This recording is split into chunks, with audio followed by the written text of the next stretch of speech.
Nós vamos conversar com o professor e cientista político da Universidade Federal do ABC, Vitor Marchetti. Bom dia, Vitor.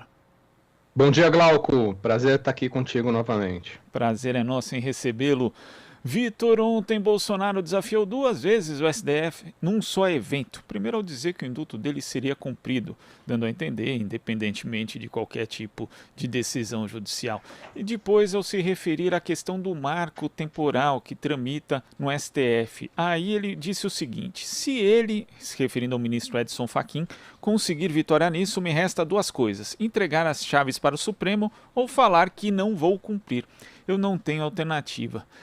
Disse que o Supremo está querendo responder com cautela a Bolsonaro para não acirrar um confronto que seria do interesse do presidente, mas como que você vê essa posição do Supremo Tribunal Federal e também das outras instituições, já que parece que o Judiciário está sozinho nisso, visto que o Legislativo também não faz nada em defesa das instituições que são recorrentemente atacadas pelo presidente, Vitor?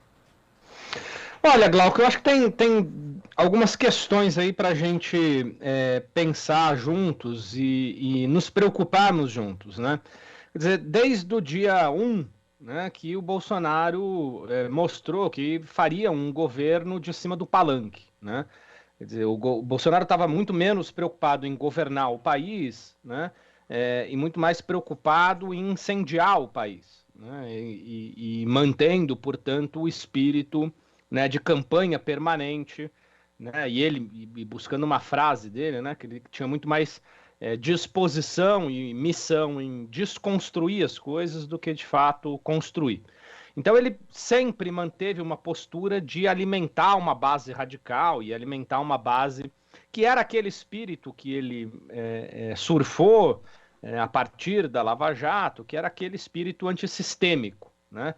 Que é destruir o sistema político brasileiro, como se ele fosse um sistema todo ele podre, né? E destruir todo o sistema brasileiro significava destruir, inclusive, os marcos da Constituição de 88 e reconstruir num lugar, né, um novo sistema. Que era um pouco a profecia da Lava Jato, mas que acabou sendo encarnada, né, pelo Bolsonaro. Então ele se manteve nesse discurso desde o dia 1 do governo. Né? Ele teve momentos de silêncio, né? Ele teve momentos de, não vou nem chamar de recuo, mas de silêncio, né? Promovido principalmente por algumas figuras que foram assumindo de fato as funções, né, governamentais, que é a nova arena, né? O arenão ou o centrão, né, como queiram chamar.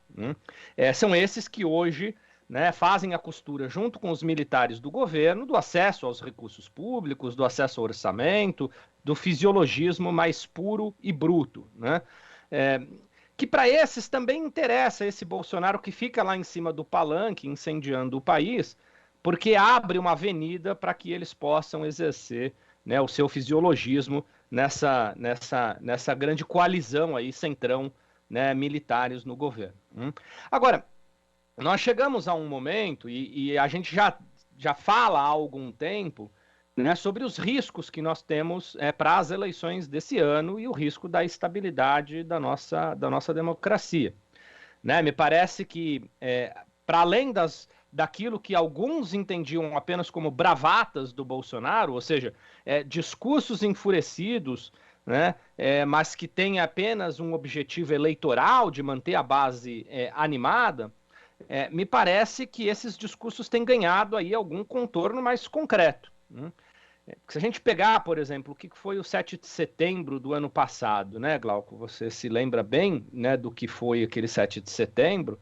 Né? Havia ali uma grande tensão, uma tensão bastante elevada de um ponto de confronto, né, do Bolsonaro com o Supremo Tribunal Federal, em específico com o ministro Alexandre de Moraes. O discurso do Bolsonaro na Paulista foi um discurso bastante, né, preocupante, e no momento seguinte houve aquele arranjo costurado pelo Temer, com aquela já clássica nova carta do Temer, né, costurada, junto com os militares e com o Centrão, tentando apaziguar um pouco os ânimos. E o Bolsonaro, de fato, tinha até o momento deixado ao léu e à deriva diversos dos seus apoiadores que foram para essa tática, né, mais incisiva, né, sem o manto presidencial, né? Então vamos lembrar aqui de casos como a Sarah Winter, né, mesmo o Roberto Jefferson, enfim, vários parlamentares ou não parlamentares, enfim, o Alan dos Santos, né, foram para cima das instituições, para cima do STF, e acabaram, no fim das contas, não tendo o beneplácito, não tendo a proteção do presidente como acharam que teriam, né? Os fatos da semana passada e dessa semana mostram que, talvez pela proximidade das eleições, as coisas mudaram um pouco de figura, né? Quer dizer, aquelas bravatas que vinham do presidente da República, elas não servem apenas para animar, né, o seu eleitorado mais duro, mas elas agora viraram um ato concreto, né, que, ao proteger o Daniel Silveira, dá uma sinalização de que ele está liberando a sua base, portanto, para subir o tom, subir a temperatura contra as instituições brasileiras, em específico contra o STF.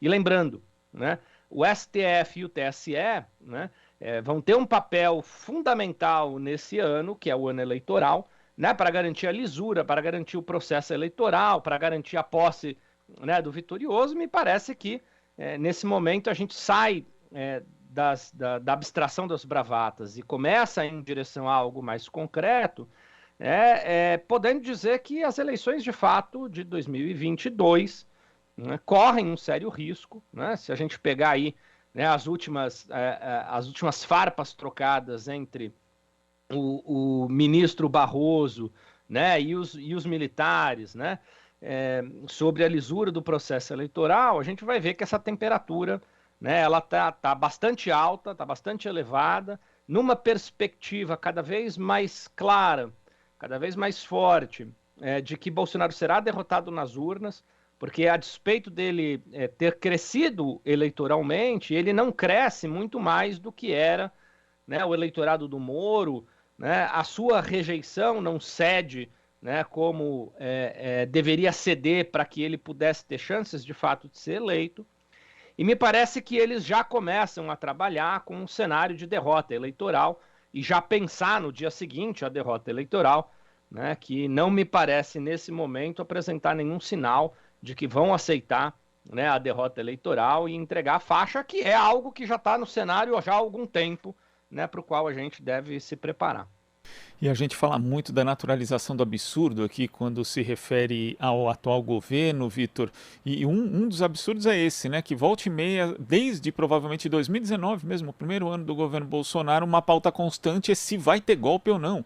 O que seria um absurdo falar qualquer coisa numa democracia consolidada. Nós sabemos que o arranjo democrático brasileiro é muito frágil. Na verdade, não fizemos justiça de transição e talvez isso explique em parte o que acontece hoje. Mas quando a gente faz comparação nesse aspecto que você toca, né, o ataque contínuo ao processo eleitoral e à segurança das urnas eletrônicas, isso, né, nem é por conta das urnas eletrônicas, porque o Trump fez isso nos Estados Unidos também, sendo que lá o voto é manual, né, mas mesmo assim apelou para a questão da fraude. Só que lá, quando chegou um momento decisivo, digamos assim, né, que envolve o episódio do ataque do Capitólio, houve aí esse incentivo, esse estímulo por parte do presidente dos Estados Unidos, mas a cúpula militar não ficou com ele, pelo contrário, né, alguns generais inclusive acabaram refreando esse ímpeto golpista Donald Trump.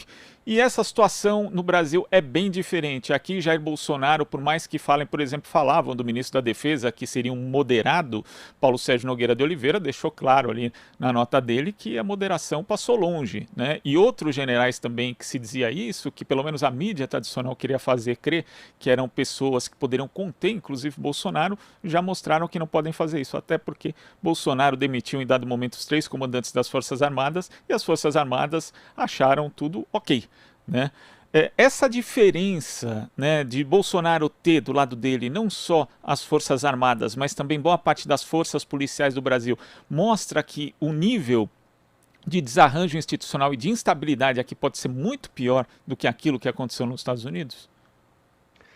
Sem dúvida, Glauco. Acho que você toca aí no ponto que me parece ser o ponto mais importante dos nossos desafios institucionais, né? Quer dizer, essa partidarização das Forças Armadas, né? A gente hoje né, aquilo que se convencionou a chamar de partido militar, né, ou que o Oliveiros já lá atrás chamava de partido fardado, enfim, né, esse ingresso, né, e atuação política, né, das Forças Armadas no país é algo dos mais preocupantes, né, porque você não pode ter, né, aqueles que têm a responsabilidade de zelar, né, pela ordem nacional, pela defesa do território, aqueles que têm o controle das armas no país, não podem se envolver nessa arena de disputa política partidária, exatamente porque na disputa político-partidária há perdedores, há ganhadores, há arranjos, há acordos que são feitos, enfim, a derrota faz parte do jogo, né? E você não pode misturar aí a defesa nacional, você não pode misturar aí aqueles que detêm armas nesse jogo. Então, nós temos, assim, junto com essas Forças Armadas, a presença de um centrão, né, de um sistema político, né, que resolveu, na anomia de Bolsonaro, governar junto com os militares, e governar junto com os militares drenando apenas, né, num sentido corporativista, os recursos nacionais. Então você tem, por um lado, uma agenda que foi ultraliberal em alguns momentos, né, que conseguiu, de fato, ampliar a destruição das redes de proteção no país, e agora a gente entrou num outro momento que os fiduciários desse governo são aqueles que têm um interesse único e exclusivo de drenar os recursos públicos com objetivos bastante corporativistas. O Levitsky, que é um autor que ficou famoso num livro que ganhou aí um debate público interessante, né, Como as Democracias Morrem, o Levitsky, quando ele analisa o caso norte-americano, lá do Trump, né, ele vai falar do papel do que ele chama lá dos gatekeepers, né?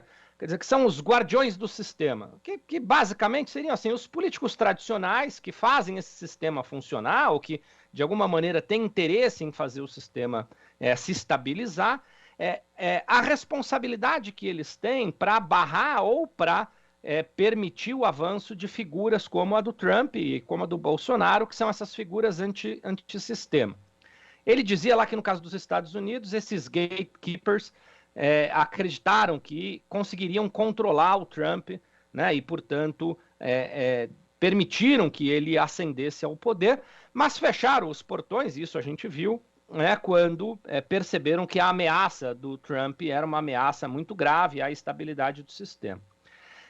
Eu tenho minhas dúvidas se a gente tem, né, hoje no nosso cenário político, políticos com disposição de fato, fechar essa via que foi aberta pelo Bolsonaro, essa via de instabilidade institucional, instabilidade democrática que foi aberta pelo Bolsonaro, porque os nossos principais gatekeepers hoje, atuando na política brasileira, são os principais interessados em manter um presidente anômico, né, no poder, que são exatamente essa ala partidarizada das Forças Armadas, né, esse partido militar, né, com esse centrão que acessa, né, o orçamento público de modo irrestrito.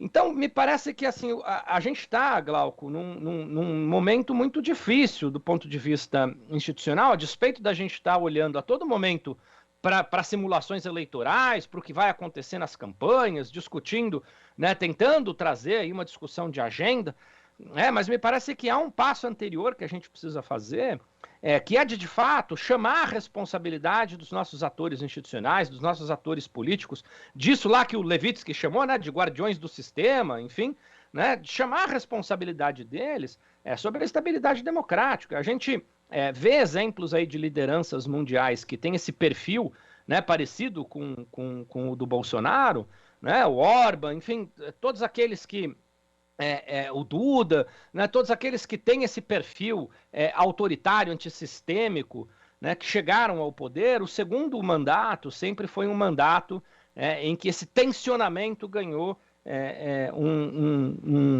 um degrau a mais, né? Esse tensionamento sempre foi muito pior do que em relação ao primeiro mandato. Me parece que a gente, se hoje a gente tem um temor bastante grande sobre a estabilidade democrática no país, né, uma possibilidade de reeleição do Bolsonaro, ainda que eu ainda ache que ela é bastante improvável, ela coloca em risco, né, a nossa democracia de modo contundente, né? Agora, para além disso, né, não me parece que Bolsonaro estará disposto. E aí, com Bolsonaro, eu quero dizer também, essa joint venture que foi criada aí, Partido Militar e Centrão e Nova Arena, não me parece que eles também estão muito dispostos a fazer a defesa da estabilidade do jogo democrático. E hoje, infelizmente, são eles, né, que detêm aí o controle de boa parte dos instrumentos de governo, que detêm o controle sobre boa parte do nosso orçamento público. Né? Então, eu acho que passou da hora da gente, né, da imprensa, da sociedade civil organizada, dos partidos de oposição, enfim, cobrarem a responsabilidade desses que estão operando a grande instabilidade política, para além de Bolsonaro. Né? Bolsonaro é esse incendiário que vai lá no palanque tacar fogo em tudo. Mas ele faz isso porque tem um background, né? Tem uma retaguarda muito importante, que é essa retaguarda aí dessa coalizão Partido Militar, né? e Nova Arena. Né? Então, Arthur Lira, PP, né? Rodrigo Pacheco, quer dizer, são todos eles cúmplices e artífices dessa destruição das instituições políticas no Brasil.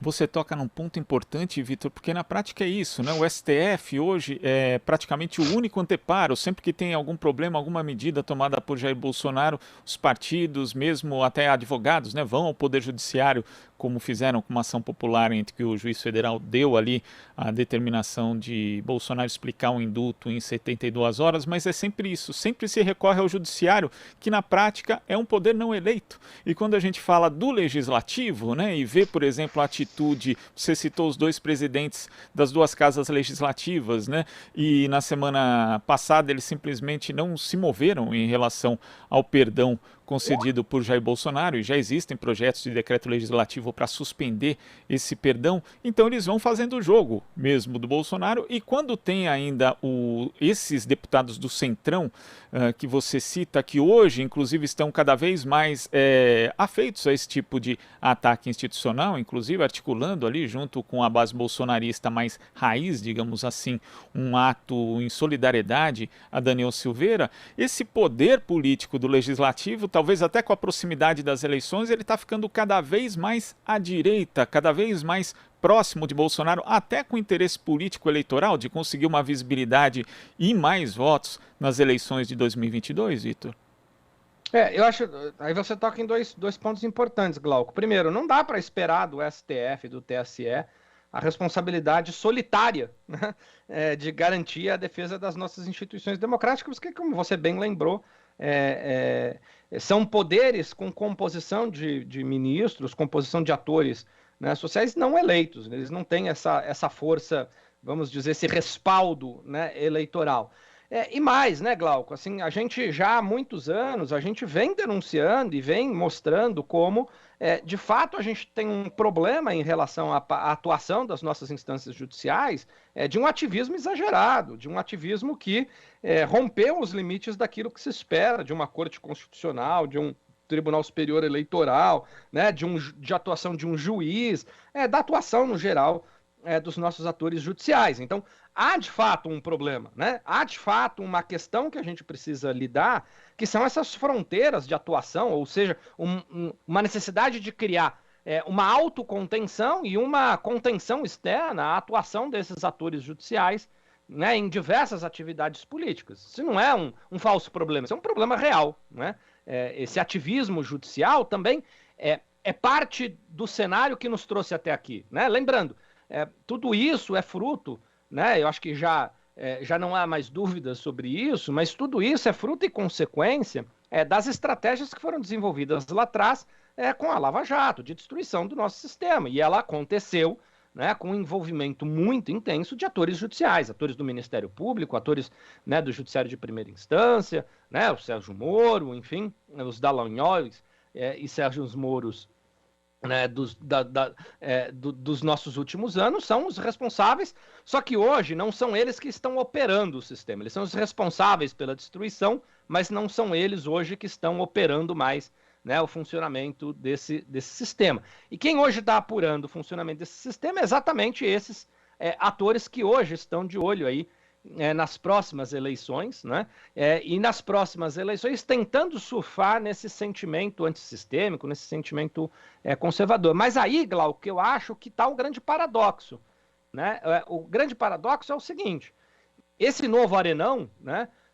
O Rodrigo Pacheco, os PPs, PLs, enfim, esses partidos mais fisiológicos que deram abrigo aí ao Bolsonaro e que estão fazendo a gestão do nosso orçamento público e garantindo que Bolsonaro se mantenha estável no poder, eles têm perfis eleitorais que me parece que são perfis eleitorais um pouco distintos do perfil bolsonarista, né? E um pouco distinto do perfil dos próprios candidatos bolsonaristas. Então, a gente vai assistir, me parece algo contraditório, que são vários parlamentares do PL e do PP disputando em seus estados eleições para deputado estadual e deputado federal, porque sabem que, por exemplo, a eleição para deputado federal desse ano, né, se tudo tiver de fato garantido e mantido, elas vão ser fundamentais para acesso ao fundo eleitoral, ao fundo partidário nos próximos anos, então ela é vital, né? Mas eles vão ter que disputar a base do seu eleitorado com candidaturas nada comprometidas com a estabilidade institucional, que são essas candidaturas bolsonaristas, né? Esses outsiders, né? Esses neófitos na política que apareceram, os Daniel Silveira, né? As Zambellis, né? Esse perfil de político que não tem compromisso partidário, não tem compromisso institucional, que mantém uma fidelidade com a liderança política, né, incendiária, né, que é o compromisso com o Bolsonaro, e que já se mostrou, né, o PL e o PP não têm a menor confiança na estabilidade política de Bolsonaro, eles sabem disso, né? Eles estão ali operando do lado deles e é conveniente nesse momento operarem do lado deles, né? Mas o grande paradoxo é que eles estarão ali com uma base que tem uma estrutura e uma história muito diferente, né, do que eram esses parlamentares do PL e do PP, lidando com outsiders e neófitos que não têm compromisso com nenhum desses partidos, né? Porque, lembrando, esses partidos são partidos de caciques, né? São partidos de donos, né? Você tem uma estrutura extremamente verticalizada nesses partidos, e lidar com uma base bolsonarista e lidar com uma base que vão ter parlamentares e vão ter candidatos que não são muito afeitos a seguir, né, essas orientações e determinações das instituições partidárias, me parece que estabelece aí um paradoxo para esses partidos que, ao mesmo tempo que hoje eles têm muito poder porque acessam muitos recursos públicos e acessam muito capital político, eles podem ter no futuro próximo uma dor de cabeça, porque vão ter que lidar também com essa lógica da desestruturação político-partidária do país, né? Por isso que eu digo, eles precisam ser cobrados nesse momento, né? Eles precisam ser cobrados nesse momento e deixarem de atuar apenas olhando para o curtíssimo prazo, porque é aí que eles estão olhando, né? Eles estão mirando no curtíssimo prazo, né, e perdendo um pouco essa visão mais estratégica e estrutural, né, da estabilidade democrática do país. E o legado, se eles não agirem, depois pode ser bastante trágico para a democracia brasileira. Já está sendo trágico, né, Cláudio? Pois é. Pode ser ainda pior, né? É um legado em construção, infelizmente, ou em destruição, né, Vitor? Exatamente, exatamente. Vitor, queria agradecer a sua participação, sempre ótima aqui no Jornal Brasil Atual. Muito obrigado, até a próxima. Obrigado, Glauco, eu que agradeço. Até a próxima. Tchau, tchau. Tchau, tchau. Conversamos aqui com o professor e cientista político da Universidade Federal do ABC, Vitor Marchetti. Aqui você ouve as notícias que os outros não dão.